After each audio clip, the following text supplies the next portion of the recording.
Welcome to the Better Workday podcast with your host, Niamh Moynihan. I often find that no matter how organised I am, or how well I have laid out my day, my plans inevitably get derailed by interruptions from my colleagues, whether that's a tap on the shoulder or a ping through our communication tools.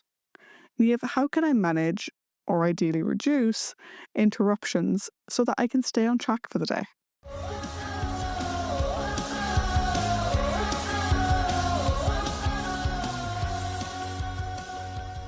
Hello, and welcome back to the Better Workday podcast. We only have a few weeks left in 2024, and I'm sure that many of you, just like me, are trying to wrap things up.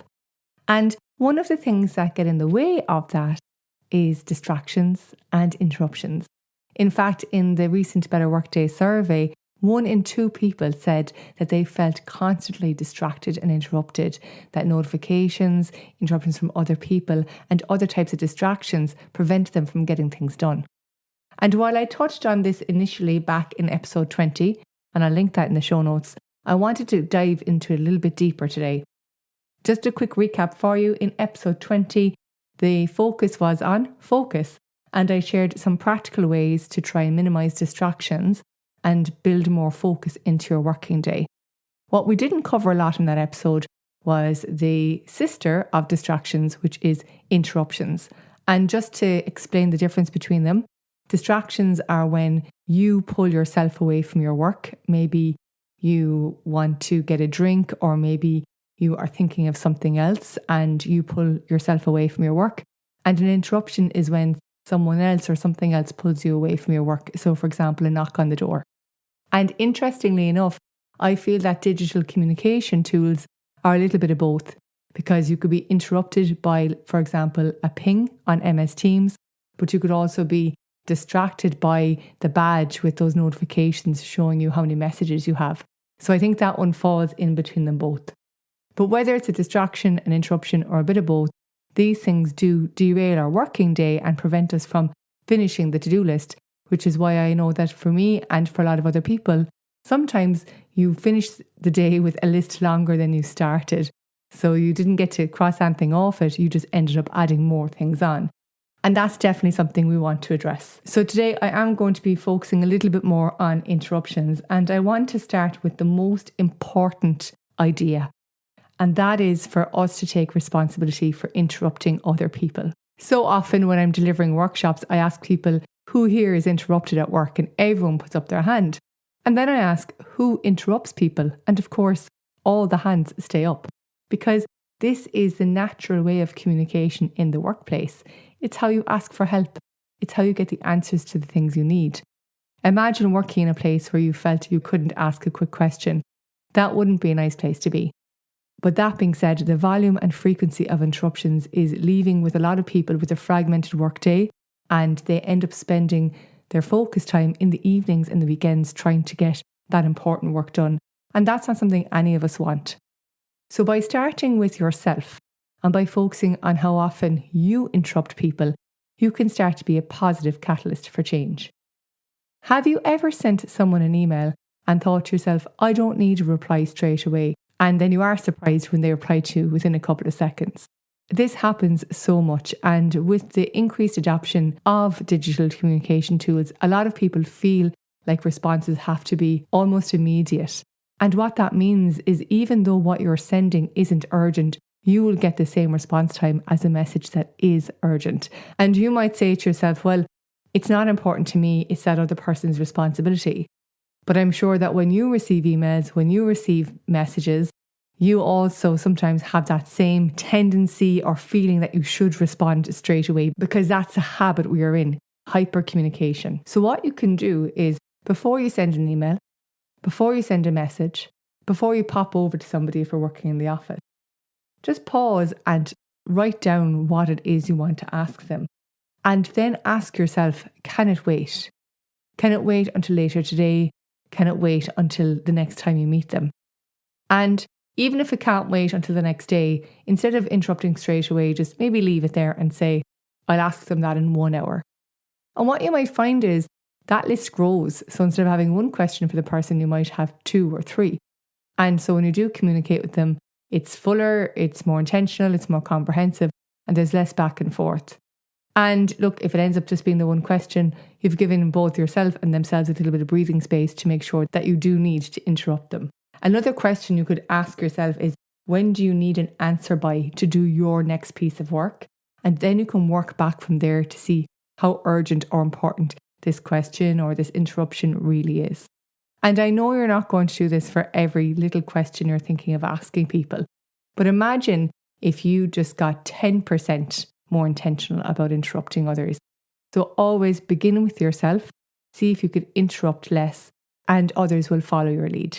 Of course, there are times when you will need to interrupt people and when you yourself will be interrupted. So how do we handle those conversations so that we can be helpful without derailing our own day? And remember, this is often how people get work done. The first thing I would ask is whether or not your job is a magnet for interruptions. There are some roles which are primarily proactive and some roles which are more responsive. And if you're in a highly responsive role, that means interruptions are part of the job. In that case, you might want to relook at how much you assign to each day so that you can allow those interruptions to flow more frequently. Apart from that, one of the best statements that you can use in terms of an interruption is to ask the person, can you give me 5 minutes? We used to be very good at this.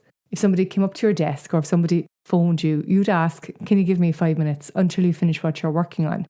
But again, the nature of tools like MS Teams and Slack encourage us to reply almost immediately and not to question whether or not it can wait. That doesn't mean you have to fall into that trap. You can still push back gently and say, can you give me 5 minutes? And maybe even explain what you're doing. Can you give me 5 minutes because I want to finish this report that's due this afternoon? And most people will say, fine, unless it's urgent, and then you know. The other thing that you can do is you can close Teams and email if you're working on a very important task. This means you can't be interrupted through those channels during that time. Again, we have to consider how responsive or reactive your role is, but if it's an option to you, I highly encourage you to do it, even for 30 minutes, so that you're not getting interrupted and you're not getting distracted by those notifications. This one isn't easy in the beginning. You will be tempted to open it back up again to check just in case, perhaps, but it will get better over time. And the third thing that you can do is you can communicate your workload to other people.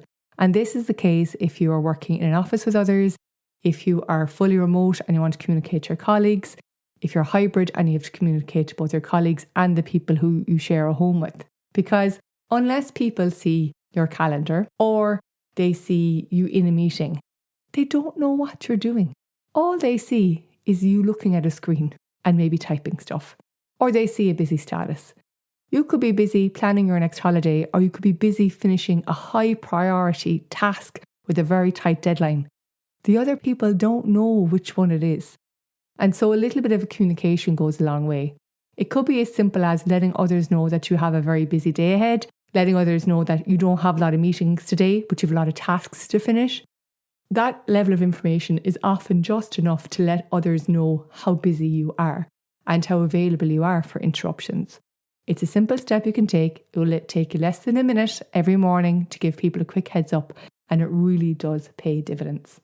Now, when I dug deeper into the responses in the survey and those 1 and 2 people who feel they're constantly distracted, another thing that came up with those people is they have a very heavy workload. And so if you have an awful lot on your plate, or if there's unrealistic expectations about how much you can get done, then any interruption is going to feel like a lot. And so if that's the case for you, I would highly recommend reevaluating your workload and seeing if there's any way you can delegate some work, reset expectations around timelines, or get some support, whatever it is that you can do. And again, go back to episode 20 for ideas on how to get back on track after you're interrupted.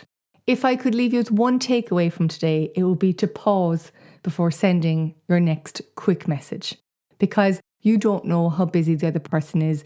You don't know how many other interruptions they've just received in the last 2, 3, 5 minutes.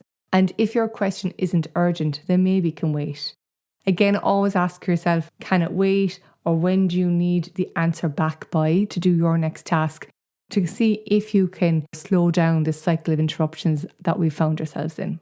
I hope this episode has given you food for thought and perhaps inspired you to make a small change to your workday so that you can improve it in the final weeks of 2024. As always, I would appreciate it if you shared this with a friend or colleague who might find it helpful.